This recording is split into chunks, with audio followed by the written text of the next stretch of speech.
2 BJPचे आणि 2 राष्ट्रवादीचे म्हणजे तुतारीचे. तसं जर पाहिलं तर अख्ख्या पुणे शहरामध्ये 3 उमेदवार हे तुतारीचे निवडून आले आणि त्यातले 2 हे प्रभाग 33 मधले. ही बी गोष्ट नोंद करण्यासारखी आहे.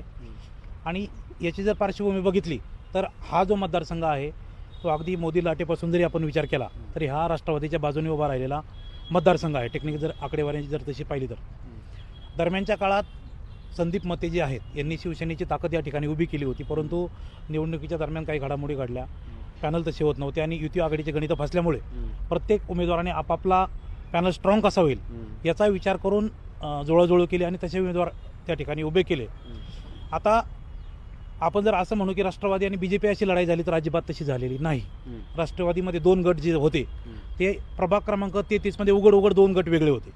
म्हणजे ऐन वेळेला अजितदादांनी जे तिकीट त्यांना नाकारली, राहुल पोकळे असतील, सौरभ मते असतील, हे जे स्ट्रॉंग कंटेस्टंट या वार्डमध्ये होते, या दोघांची तिकीट म्हणजे त्यांना अक्षरशः खेळवत ठेवलं.